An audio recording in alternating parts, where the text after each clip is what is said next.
ASI को scientific investigation के लिए लिखा है और जो मंदिर मिला है उसके पास में कूप जो मिला है वो बहुत पुराना बताया जा रहा है, लगभग 400-500 वर्ष पुराना लोग बताते हैं। उसमें जब खुदाई की जा रही थी तो कल लगभग 10 से 12 फीट खुदाई हुई। आज जब पुनः खुदाई शुरू हुई तो 4-5 फीट के बाद, लगभग 1.5-2 घंटे खुदाई के बाद पहले एक मूर्ति निकली जो माँ पार्वती की थी, जो उनमें जो सिर था वो टूटा हुआ था। थोड़ी और खुदाई हुई तो इसके बाद 2 मूर्तियां और निकली। सर, जिस तरीके से अभी आज भी एनक्रोचमेंट ड्राइव चल रही थी तो एक कुआं मिला है, वहाँ पे प्रशासनिक अधिकारी भी मौजूद थे, तो क्या है एग्जैक्टली वो? 19 कूप, 36 पूर्वे या बस्ती, 52 सराय और 68 तीर्थ, ये संभल महात्म्य में लिखा हुआ है। 19 कूप के अतिरिक्त अनेक सारे कुएं भी हैं यहाँ पे। लोगों की अनभिज्ञता और अजागरूकता के कारण या कई बार लापरवाही के कारण या अतिक्रमण के कारण बहुत सारे कुएं वो दबा दिए गए हैं। और मैंने पहले भी कहा था, मैं फिर उसी को इंसिस्ट करूंगा कि हम 100% वाटर बॉडीज को रिवाइव करेंगे और कैच द रेन अभियान जो माननीय प्रधानमंत्री महोदय का उसे सफल बनाएंगे।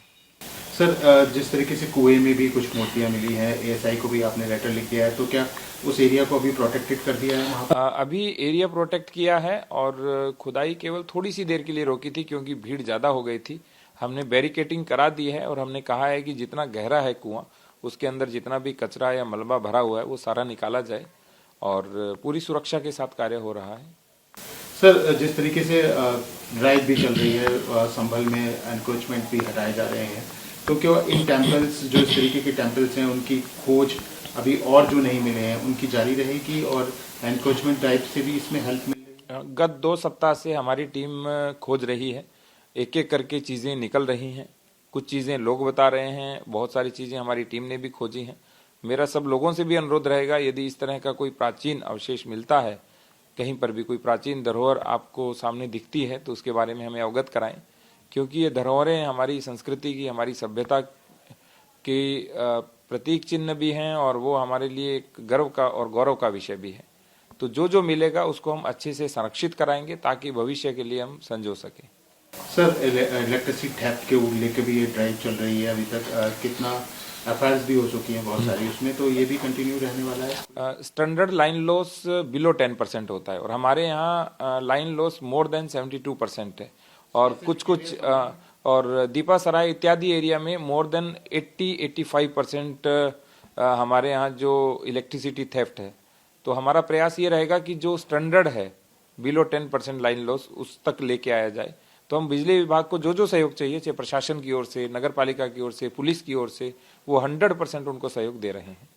सर, दीपासराय में जो एमपी हैं उनका भी मैप के अगेंस्ट हाउस बना हुआ है, अप्रूव्ड नहीं है मैप, और उसको लेके री नोटिस भी जारी किया जाएगा? मैं बार बार आपको कह रहा हूं कि हमारे रेगुलेटेड एरिया का नियम है कि जो जो अवैध निर्माण करेगा उन सभी को नोटिस जारी होता है। प्रॉपर नोटिस जारी होते हैं। 3 नोटिस जारी करने के बाद या तो अर्थदंड भरा जाता है, अन्यथा उसे सील किया जाता है और फिर भी यदि कोई कुछ नहीं करता है तो फिर उसको ध्वस्तीकरण की कार्रवाई तक भी ले जाया जाता है। तो ये रेगुलर चलने वाली कार्रवाई है और चाहे कोई भी व्यक्ति हो, सभी पर समान रूप से ये नियम लागू होता है।